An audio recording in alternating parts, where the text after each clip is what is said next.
Right, team. So moving on to session B of the new program. We're going to start with our thoracic rotations. So a nice one just to open out the mid to upper back. So we're going to go hands on the shoulders, knees on the hips. We're going to turn one palm up. We're going to thread through. We're going to drop our shoulder down to the floor. As we come through and around, we're just rotating up towards the ceiling. We're going to come all the way down, rotate up all the way to the ceiling. Each one they do, just try and reach that little bit further. We're looking to go right side and left side for about 10 reps on each side. Again, I probably wouldn't alternate. I would take it as a cue to try and go a little bit further each time that you get onto a rep. From there, so once that's all warmed up, we're going to move into some banded squats and some lateral walks. So again, we're looking to triple upper band. With this one, we're looking to take it just below the knees. We're going to create a load of tension on that band. Knees up, chest up nice and tall. We're going to go into our squats. So again, with this one, they might want to stand facing sideways because after they've done their 10 squats, they're going to keep it low. And they're just going to work into those lateral walks, probably from one side of the room to the other. Again, depending on how many lengths you want to get them to do.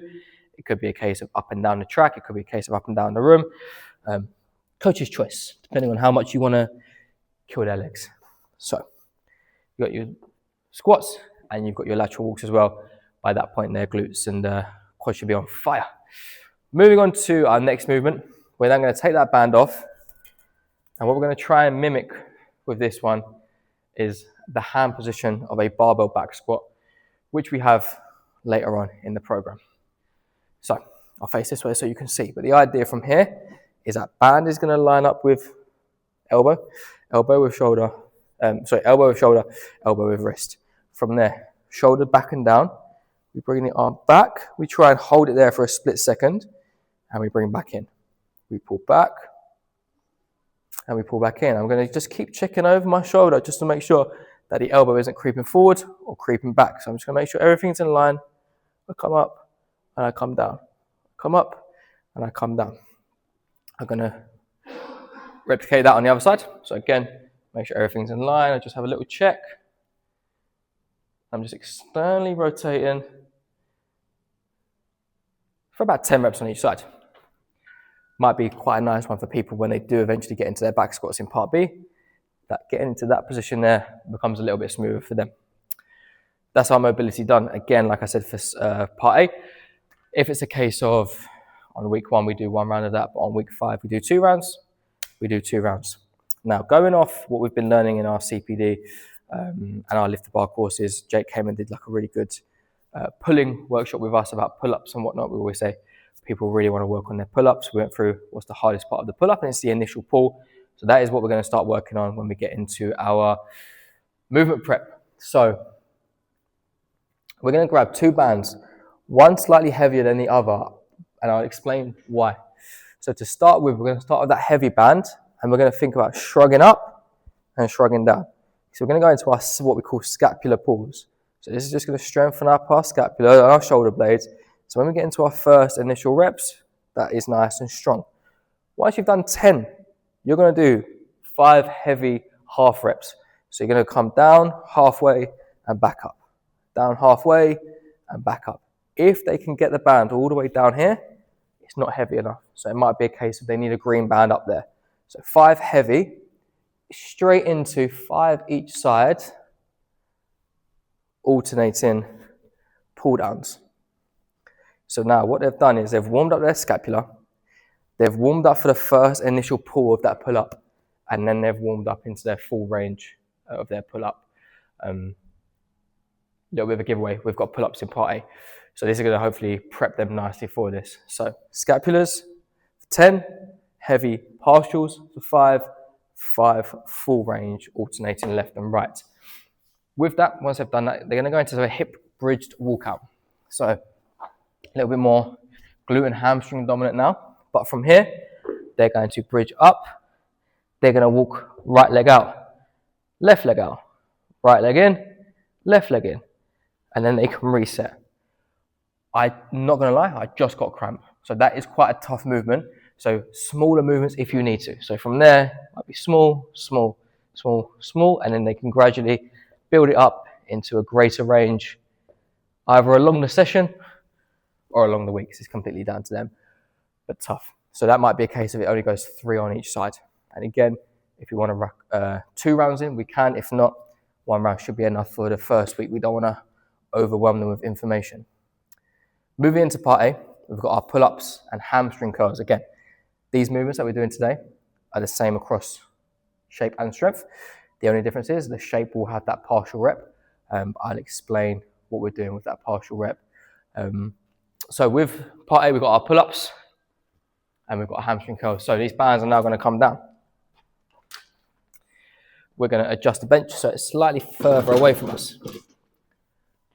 Pull-ups, as we know, hands over the top, and we always start with a dead hang. So now, if they are using bands, that is okay, as long as that starter position is the exact same of arms fully extended. So imagine I've just stepped onto my band. I'm going to hold here. What I'm going to do is I'm going to squeeze my shoulder blades like I did in the warm-up. Chest up nice and tall, elbows out to the side, and I'm going to bring myself all the way up above the bar, all the way back down into a full range. Now, it's a tough movement. The drop down, if they can't do pull-ups, is not trying to faff around with eccentrics and negatives and whatnot. They're either going to do pull-ups or they're going to do banded lat pull-downs. And you're going to explain to them, when we get to the pull-ups, guys, we're doing pull-ups. I'm going to go through what that looks like. If you do not feel comfortable hanging off the bar, you're going to do lat pull-downs. There's no in between. That way it's structured across the board, across the sites. And hopefully, they build up into the courage of actually trying to do a pull-up along the weeks. Hope that makes sense in terms of regressions of that one. So pull-ups, if not pull-ups, lat pull-downs. With the partial rep, which I just realized I now have to do, is all the way up. So from a hanging position, again, if they've got the bands on, they've got the bands on. Shoulder blades squeezed, they're going to come all the way up. They're going to go down halfway. They're going to go back up. And they're going to go all the way down. And again, you're only getting 1 rep out of me because absolutely that. So again, up, down half, back up, all the way down, making sure that each rep is fully extended. So we want to stretch across the bottom there. Movement number 2 are going to be those hamstring curls. So it might be a case of just shuffling that bench to the side, having that band attached on at the bottom of the rig here. We're going to go heels go over the top. So you might want to zoom in on this one. Over the top and toes on the outside. You're then going to gracefully turn yourself over and lay yourself flat on the floor. From here, it's important that the knees stay on contact with the floor, and we're going to draw a nice big semicircle from floor to glute and back. Floor to glute and back. With the partial rep, you're going to come all the way in. So you're going to get a nice big initial squeeze. You're then going to come out halfway. You're going to go back in for a nice big squeeze. And we're going to extend all the way back out again. Again, that extension, that full range of movement is so important, especially on a hypertrophy program, because we want to stretch that muscle as much as we can. That's where all of those gains come from. That is movements for the part A. For part B, we're going to set ourselves up for back squats and incline dumbbell flies. So I'm hoping you can hopefully see this in the camera. So with our back squats,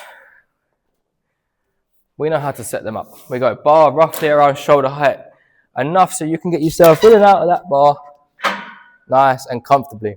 So obviously they would step back. I'm going to go a little bit closer just so I can speak to you. But when they're back squatting, it's important. Hands go as close as you can get them, and we're pulling that bar in towards our, almost into our traps, into the nice squishy part of our shoulders. Now you might find some people go slightly lower with their bar, some people go slightly higher. It's important to know the difference and how to adjust for each one. Yeah, so up here, almost in our normal position, it might be a simple case of a slight forward lean, and we drive down, and we drive up. We drive down, and we drive up. So it can be a little bit more glute focused than the front squats that we have been doing in our previous program.